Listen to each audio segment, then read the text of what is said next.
जय हिंद बच्चों। पुलिस वाला ट्यूटर मोटो ईच वन टीच वन में आपका स्वागत है। आज फादर्स डे है। फादर्स डे पर किसी विद्वान की लिखी हुई कुछ महत्वपूर्ण पंक्तियाँ जो बहुत ही सारगर्भित है उसको मैं पढ़ूंगा। उसके बाद आज का लेक्चर स्टार्ट किया जाएगा। तो आइए फादर्स डे पर किसी विद्वान की लिखी हुई बहुत ही खूबसूरत पंक्तियों से हम प्रारंभ करते हैं। पक्के फल पेड़ों से रिश्ता तोड़ जाते हैं, पक्के फल पेड़ों से रिश्ता तोड़ जाते हैं, और अपाहिज बाप हो तो बेटे छोड़ जाते हैं। पिता जब पुत्र को बाजार ले जाता है और उसके जेब में 50 रुपये रहते हैं और पुत्र उससे 200 या उससे अधिक की कोई वस्तु खरीदने की जिद करता है, उस समय एक पिता की क्या व्यवस्था होती है उसको आप एहसास करते हुए इन पंक्तियों को सुनिए। फादर्स डे पर आप सभी बच्चों को समर्पित ये कविता है। जिस किसी भी विद्वान ने खूबसूरत पंक्तियाँ लिखी है उसको सादर आभार है। पिता जीवन है, संबल है, शक्ति है। पिता सृष्टि के निर्माण की अभिव्यक्ति है। पिता अंगुली पकड़े बच्चे का सहारा है। पिता कभी कुछ खट्टा कभी खारा है। पिता पालन है, पोषण है, परिवार का अनुशासन है। पिता धौंस से चलने वाला परिवार का अनुशासन है। पिता रोटी है, कपड़ा है, मकान है। पिता छोटे से परिंदा का बड़ा आसमान है। पिता छोटे से परिंदे का बड़ा आसमान है। पिता अप्रदर्शित अनंत प्यार है। पिता है तो बच्चों को इंतजार है। पिता है तो बच्चों को इंतजार है। पिता से ही बच्चों के ढेर सारे सपने हैं। पिता से ही बच्चों के ढेर सारे सपने हैं। पिता है तो बाजार के सब सामान सब खिलौने अपने हैं। पिता है तो बाजार के सब खिलौने अपने हैं। पिता है तो बाजार के सब खिलौने अपने हैं। पिता से परिवार में प्रतिफल राग है। पिता से परिवार में प्रतिपल राग है। पिता से ही माँ की बिंदी और सुहाग है। पिता अपनी इच्छाओं का हनन और परिवार की पूर्ति है। पिता अपनी इच्छाओं का हनन और परिवार की पूर्ति है। पिता दुनिया का दिखाने का एक एहसास है। पिता सुरक्षा है अगर सिर पर हाथ है। पिता नहीं तो बचपन अनाथ है। पिता नहीं तो बचपन अनाथ है। तो पिता से बड़ा अपना नाम करो। तो पिता से बड़ा अपना नाम करो। पिता का अपमान नहीं उन पर अभिमान करो। पिता का अपमान नहीं उन पर अभिमान करो। क्योंकि माँ बाप की कमी का कोई पाट नहीं सकता, और ईश्वर भी इनके आशीषों को काट नहीं सकता। और ईश्वर भी इनके आशीषों को काट नहीं सकता। विश्व में किसी भी ईश्वर का स्थान दूजा है। विश्व में किसी भी ईश्वर का स्थान दूजा है। माँ बाप की सेवा ही सबसे बड़ी पूजा है। माँ बाप की सेवा ही सबसे बड़ी पूजा है। विश्व में किसी भी तीर्थ की यात्राएं व्यर्थ हैं। विश्व में किसी भी तीर्थ की यात्राएं व्यर्थ हैं यदि बेटे के होते माँ बाप असमर्थ हैं। यदि बेटे के होते माँ बाप असमर्थ हैं। वो खुशनसीब हैं माँ बाप जिनके साथ होते हैं, क्योंकि माँ बाप के आशीषों के हाथ हजारों हाथ होते हैं। तो बच्चों, फादर्स डे पर ये समर्पित पंक्तियाँ किसी विद्वान की बहुत ही खूबसूरत पंक्तियाँ थी जो हमको अच्छी लगी। आज फादर्स डे पर आप सभी बच्चों को समर्पित है कि इन पंक्तियों से आपको कुछ सद्बुद्धि आए और आप अपने जीवन में कोई न कोई महान काम कर जाए। आइए अब हम अध्ययन करते हैं dual nature of radiation and matter का। हमने अब तक 3 वीडियो में अध्ययन किया। आज चौथे वीडियो के माध्यम से हम बहुत ही महत्वपूर्ण टॉपिक पढ़ेंगे थ्रेशोल्ड फ्रीक्वेंसी और थ्रेशोल्ड वेवलेंथ। थ्रेशोल्ड फ्रीक्वेंसी और थ्रेशोल्ड वेवलेंथ दोनों ही अधिकतर प्रत्येक वर्ष किसी न किसी रूप में एग्जाम में, बोर्ड एग्जाम में आते ही आते हैं। जेईई और नीट में इन पर बेस्ड ग्राफ पूछे जाते हैं और ग्राफ पर बेस्ड न्यूमेरिकल्स भी आते हैं। तो हम थ्रेशोल्ड फ्रीक्वेंसी, थ्रेशोल्ड वेवलेंथ दोनों का स्टडी करेंगे, साथ में साथ काइनेटिक एनर्जी वर्सेस फ्रीक्वेंसी और kinetic energy maximum versus threshold wavelength दोनों का ग्राफ का अलग अलग अध्ययन करेंगे, उनका स्लोप देखेंगे और थ्रेशोल्ड फ्रीक्वेंसी कहाँ पर बनती है, थ्रेशोल्ड वेवलेंथ कहाँ पर बनता है, ये ग्राफ के माध्यम से समझने का प्रयास करेंगे। जैसा कि पूर्व लेक्चर में आपने देखा है कि किसी भी इलेक्ट्रॉन के इजेक्शन के लिए, इमिशन के लिए क्या क्या चीज़ें आवश्यक है। तो फोटो इलेक्ट्रिक इफेक्ट में हमने बताया कि फोटो इलेक्ट्रिक इफेक्ट जब सफिशिएंट फ्रीक्वेंसी का रेडिएशन इंसिडेंट होता है या सफिशिएंट वेवलेंथ का रेडिएशन इंसिडेंट होता है किसी मेटल सरफेस पर, तो वहाँ से जो फ्री इलेक्ट्रॉन हैं वो इजेक्ट आउट होते हैं। वहाँ पर ये कंसेप्ट थ्रेशोल्ड फ्रीक्वेंसी का नहीं बताया गया था। यहाँ अब उस जगह पर आप थ्रेशोल्ड फ्रीक्वेंसी शब्द यूज कर सकते हैं और यहाँ पर आप डिफिनीशन देखेंगे थ्रेशोल्ड फ्रीक्वेंसी का। थ्रेशोल्ड फ्रीक्वेंसी कहती है minimum frequency of incident radiation which may cause photo electric effect called threshold frequency. अब आपके दिमाग में पहले शब्द आ रहा है कि बार बार थ्रेशोल्ड शब्द आ रहा है। थ्रेशोल्ड क्या है? थ्रेशोल्ड क्या है? तो थ्रेशोल्ड का मतलब होता है दहलीज, जिसको देहाती भाषा में घर का चौखट भी कहते हैं। घर का चौखट। और आपने अधिकतर लोगों को ये कहते सुना होगा कि आज के बाद मेरी दहलीज पर कदम मत रखना। आज के बाद मेरे दहलीज पर कदम मत रखना। अधिकतर दो लोगों में जो विवाद होता है तो इस शब्द का गाँव में यूज होता है कि आज के बाद मेरे चौखट पे कदम मत रखना, यानी कि वह एक सीमा है। थ्रेशोल्ड का मतलब वह एक सीमा है जिस सीमा को क्रॉस कर लेने के बाद किसी का इंटरफियर किसी के घर में हो जाता है। वह एक ऐसा बॉर्डर लाइन है जिसके हस्तक्षेप करने के बाद, इंटरफियर करने के बाद, यानी उस चौखट से एक कदम आपने आगे लिया कि आपका माना जाएगा कि दूसरे घर में प्रवेश आप कर गए। जब तक आप ओसारे में हैं, बरामदे में हैं, तब तक कोई अगर ऑफेंस आप करते हैं तो ये नहीं माना जाता है कि आप घर में घुस कर कोई अपराध किए। लेकिन जे भी घर की चौखट का एक कदम आपका अंदर आना और आपका ऑफेंस घर के अंदर का ऑफेंस बन जाता है। वहीं पर ये शब्द थ्रेशोल्ड है। थ्रेशोल्ड का मतलब घर की चौखट, दहलीज। तो आप उम्मीद है इस थ्रेशोल्ड शब्द को आप अपने मन मस्तिष्क में अब बैठा लिए होंगे, आपको समझ में भी आ गया होगा और आजीवन आपको भूलेगा नहीं। तो ये दहलीज शब्द है थ्रेशोल्ड का मतलब। इसका दूसरा शब्द आप जो है सीमा भी लिख सकते हैं, बॉर्डर लाइन भी बोल सकते हैं।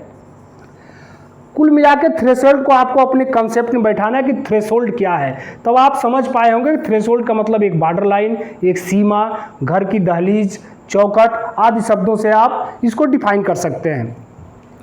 हम यहाँ पर पढ़ रहे हैं थ्रेशोल्ड फ्रीक्वेंसी। इसके बाद हम अध्ययन करेंगे थ्रेशोल्ड वेवलेंथ का। दोनों साथ साथ हम अध्ययन इसलिए करेंगे कि दोनों के कंसेप्ट में बिल्कुल समानता है, ग्राफ बिल्कुल समान है, तो हमको आपको समझने में भी आसानी होगी और एक साथ रटना नहीं। आप इसको इसके डिफिनीशन को आप समझ के बड़ी आसानी से तैयार कर सकते हैं। अब देखिए, ये सपोज करिए एक मेटल सरफेस है। मेटल सरफेस में फ्री इलेक्ट्रॉन्स हैं। फ्री इलेक्ट्रॉन पर आप एक सफिशिएंट फ्रीक्वेंसी का रेडिएशन इंसिडेंट करते हैं, यहाँ से इलेक्ट्रॉन का इजेक्ट आउट होना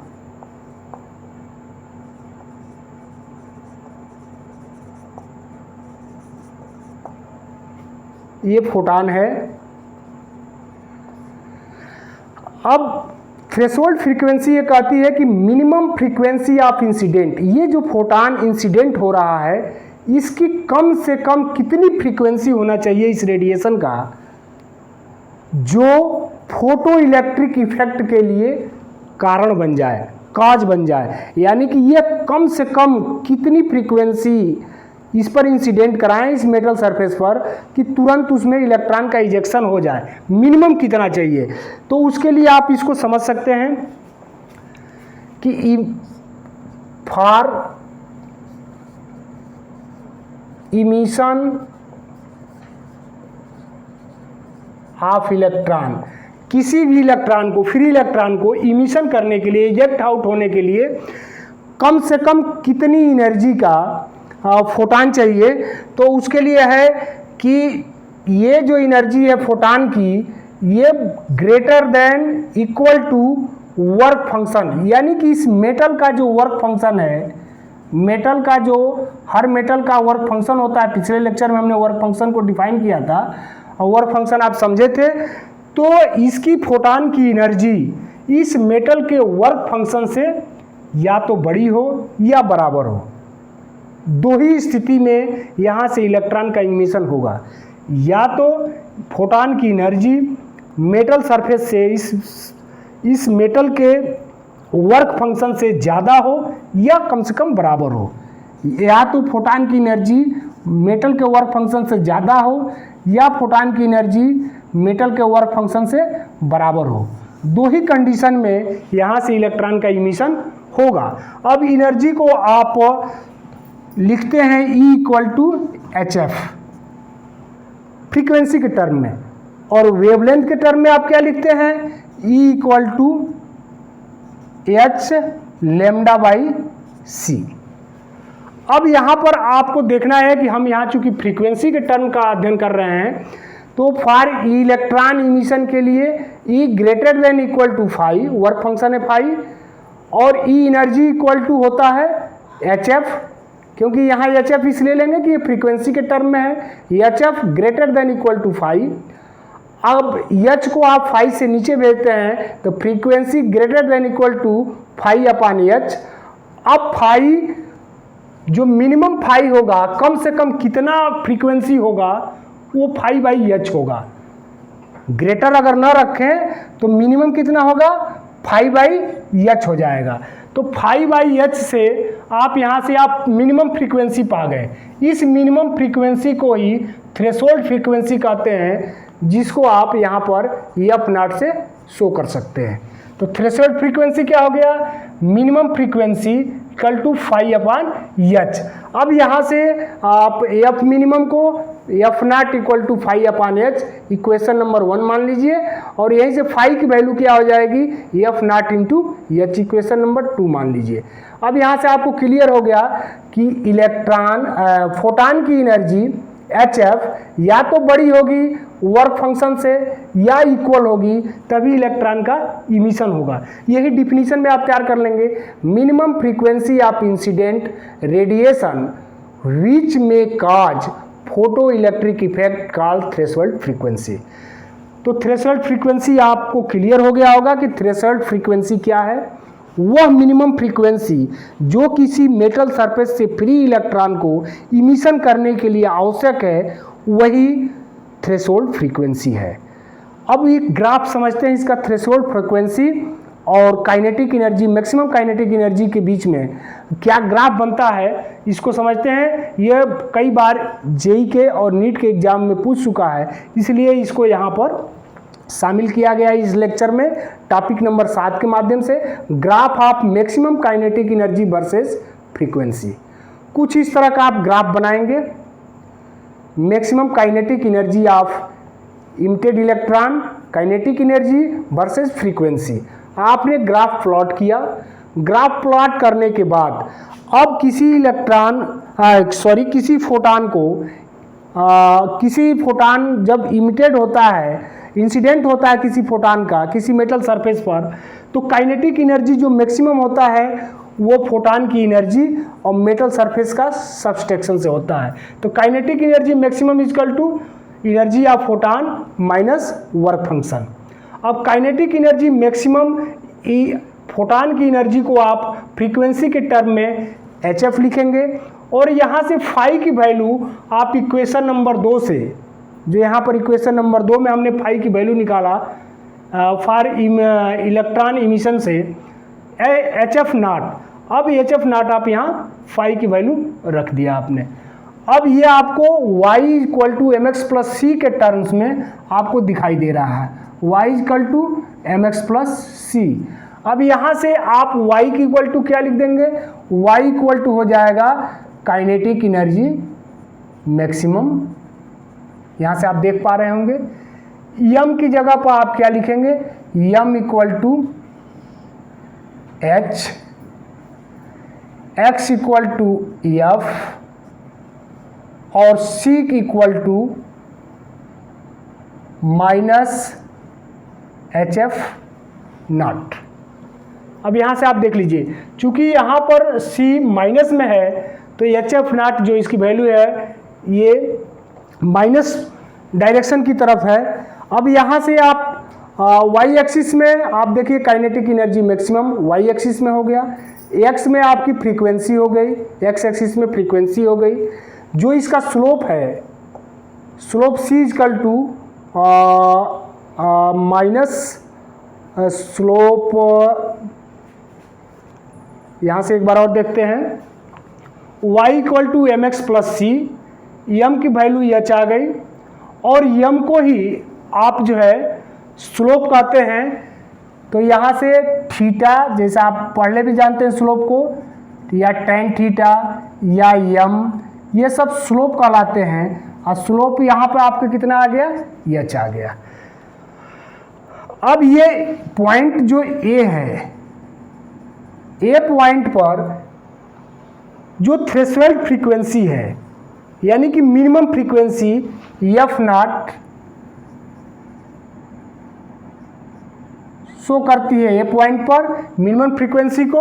अब यहाँ पर देखिए A is a point, A कौन सा पॉइंट है जहाँ पर काइनेटिक एनर्जी जीरो हो जा रही है। ये एक पॉइंट है जहाँ पर काइनेटिक एनर्जी क्या हो जा रही है, जीरो हो जा रही है। अब इस इक्वेशन में आप काइनेटिक एनर्जी को जीरो रख दीजिए। ये किस इक्वेशन में जब काइनेटिक एनर्जी जीरो रखेंगे, equal to HF minus HF naught. अब HF equal to HF naught, S से H कटा, F equal to F naught, यानी कि यहाँ पर जो फ्रीक्वेंसी है वो थ्रेशोल्ड फ्रीक्वेंसी के बराबर हो जाएगी। कहाँ पर, पॉइंट A पर।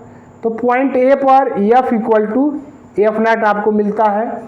तो इस तरह से आप इसको नोट्स भी बना लीजिए, जहाँ पर थ्रेशोल्ड फ्रीक्वेंसी को आप डिफिनीशन लिख लीजिए, फॉर इलेक्ट्रॉन इमिशन का लिख लीजिए फार्मूला, और यहाँ से आप ग्राफ प्लॉट कर लीजिए। इसके बाद इसी के साथ साथ हम साथ ही साथ थ्रेशोल्ड वेवलेंथ को भी समझ लेते हैं, ताकि दोनों एक साथ समझने में आपको आसानी होगी। तो आइए हम समझते हैं थ्रेशोल्ड वेवलेंथ क्या है। तो टॉपिक नंबर हमारा हो जाएगा 8।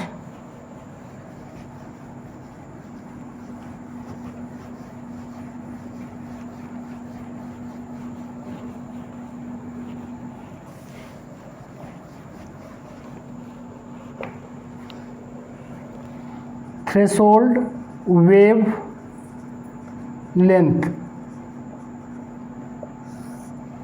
आपने थ्रेशोल्ड फ्रीक्वेंसी में देखा कि मिनिमम फ्रीक्वेंसी जो फोटो इलेक्ट्रिक इफेक्ट के लिए काज बनती है, थ्रेशोल्ड फ्रीक्वेंसी कहलाती है। उसी तरह से थ्रेशोल्ड वेव क्या है, थ्रेशोल्ड वेवलेंथ होगा maximum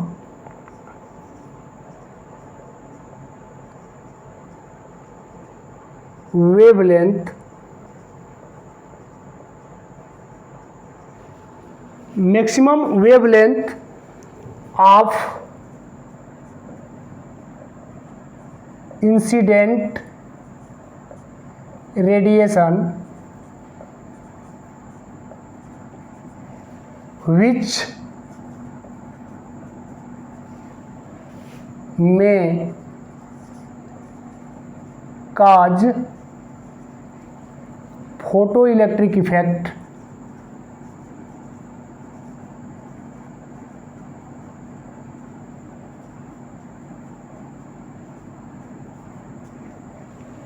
maximum wavelength of incident radiation which may cause photoelectric effect called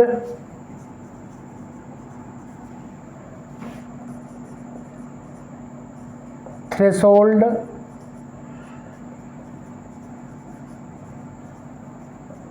frequency। इसका डिफिनीशन देख लें आप। Maximum wavelength of incident radiation which may cause photo electric effect called threshold frequency. Threshold wavelength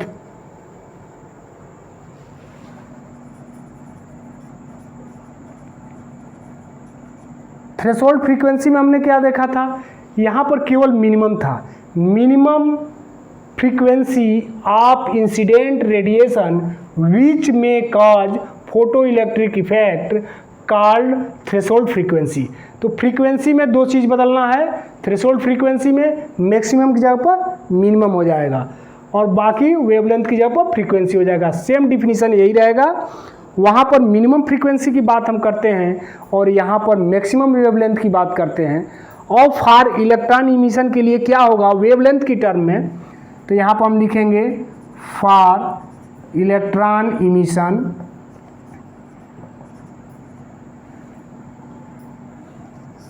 electron emission के लिए क्या होना चाहिए, energy greater than work function.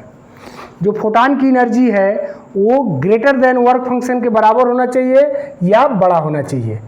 अब वहाँ पर हम थ्रेशोल्ड फ्रीक्वेंसी में हमने फ्रीक्वेंसी के टर्म्स में एनर्जी को लिया था। थ्रेशोल्ड वेवलेंथ में हम लेमडा के टर्म्स में एनर्जी को लेंगे।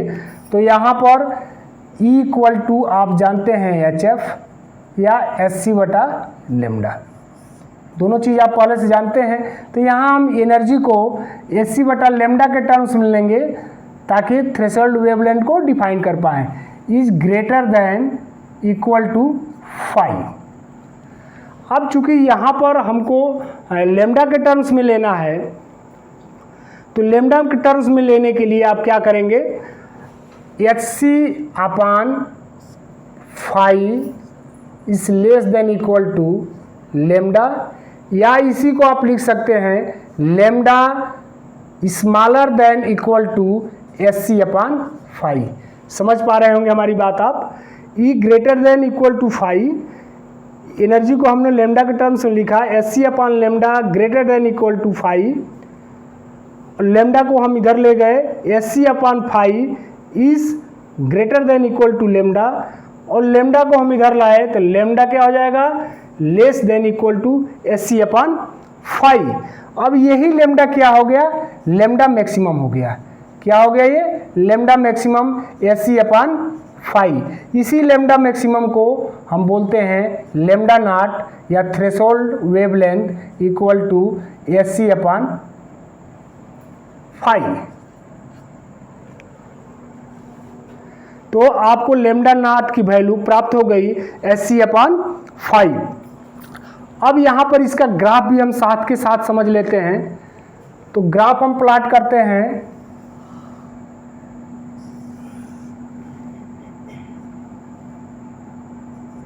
Maximum kinetic energy of electron versus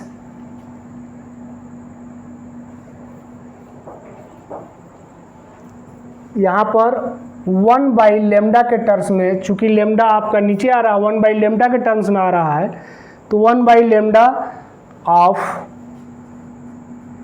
photon. अब यहाँ से आप देखिए kinetic energy maximum equal to क्या होता है, kinetic energy maximum equal to आप निकालते हैं E माइनस फाई से। अब यहाँ पर एनर्जी को हम लेमडा के टर्म्स में लिखते हैं Sc upon lambda minus phi, kinetic energy maximum. अब इसको हम कंपेयर करते हैं y equal to m x plus c से।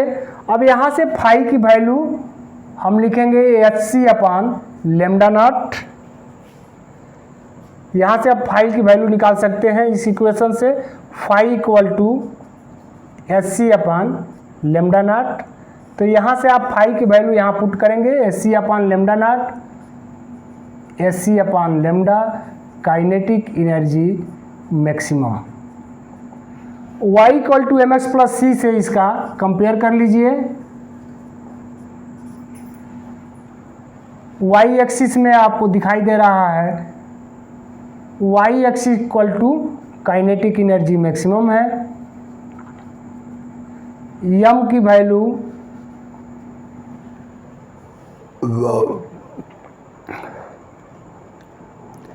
Hc है और x की वैल्यू 1 बाई लेमडा।